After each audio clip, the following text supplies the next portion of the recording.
வணக்கம். ஸ்ரீ மாந்திரீக பயிற்சி மையத்திலேருந்து குருஜி பேசுறேன். இப்போ நம்ம ரத்த கணபதி பத்தி தான் நம்ம பார்க்கணும். இந்த ரத்த கணபதி உபவாசனை எடுக்கிறவங்களுக்கு அஷ்டகர்மத்தையும் பண்ணக்கூடிய சக்திகள் கிடைக்கும்.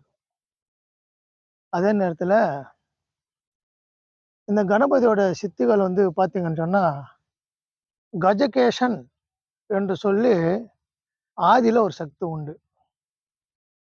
அந்த சக்தி எப்படிப்பட்டதுன்னு சொன்னா, பிரபஞ்ச இயக்கத்தில கஜகேசன் என்ற ஒரு சக்தி இருக்குது. அந்த சக்திய பயன்படுத்தி பூஜை பண்ணவங்க யாருன்னு சொல்லப்போனா, அசோக சக்கரவர்த்தி. அவங்கலாம் அற்புதமான மாந்திர சக்தி படைச்சவங்க. அசோக சக்கரவர்த்தி. கஜகேசன் பூஜை பண்ணவர். அதனால தான் அவங்களோட பேரு, புகழும் அழியல. அப்படியே இருக்குது. அதே மாரி சித்திகள் தான் நான் சொல்லக்கூடிய சித்திகள். மந்திர முறைகள். அதே மாரி கணபதி சித்தி தான். ரத்த கணபதி. இந்த மந்திரத்த படிக்க, படிக்க, படிக்க, படிக்க உங்க உடம்புக்குள்ள பயங்கரமான அறிவு ஆற்றல் நிக்கும். சக்தி வாய்ந்த மனுஷனா மாறக்கூடிய உங்களுக்கு அமையும். அதே நேரத்துல போர் குணம் படைச்ச ஒரு தெய்வ சக்தியாக நீங்க மாறுவீங்க. எப்படின்னா, நீங்க ஒரு கோழையாக இருந்தாலும் சரி, தைரியம் இல்லாத நபரா இருந்தாலும் சரி, இது எல்லாமே மாத்தி குடுக்கும். ஒரு தைரியமுள்ள ஆளா மாத்தி குடுக்கும். அப்படிப்பட்ட சக்தி. அது மட்டும் கிடையாது. மாந்திரீக முறையில எப்படிப்பட்ட தேவதைகள் உங்க மேல ஏவுட்டாலும், ஏன்னா மாந்திரீகத்துல இந்த முறை உண்டு. எப்படின்னா, இருக்கிற தேவதைகள அவங்க பூஜை பண்ணியிருப்பாங்க. அந்த தேவதை வச்சு இன்னாருக்கு இந்த உபாதைகள் கொடு, இந்த பாதிப்புகள் கொடுன்னு ஏவுட்டாங்கன்னு சொன்னா, அது பிறருக்கு போய் பாதிப்பு குடுக்கும். ஆனா ரத்த கணபதி பூஜை பண்றவங்களுக்கு அது பாதிப்பு குடுக்காது. ஏன்னா, கணபதி எதிர்த்து நிக்கக்கூடிய சக்தி. காவல் தெய்வம் அது. பயங்கரமான காவல் தெய்வங்க அது. ஏன்னா, அந்த காவல் தெய்வ சக்தி எப்படிப்பட்டதுன்னா, யாருக்குமே அடங்காது. ஆதியில இருக்கிற ஆதி சிவனுக்கு அது அடங்கல. அந்த கணபதி சக்தி. ஆதி பராசக்தி தன்னை நீராட போறேன். உள்ள யாரும் அனுமதிக்காத. கணபதி நீ இங்க இருன்னு சொல்லி நிப்பாட்டிட்டு, வாசப்படியில அந்த அம்மா நீராட போயிருக்காங்க. அப்ப சிவனே உள்ள வரும்போது சிவன் விடல அவரு.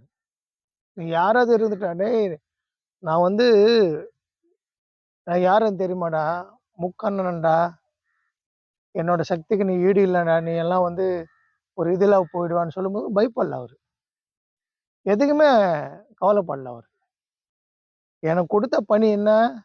நான் இங்க காவல காக்குறது. என்ன மாரி நீ உள்ள போ முடியாது. என்ன தாண்டி நீ உள்ள போனேன்னா என்ன கூட யுத்தம் பண்ணு.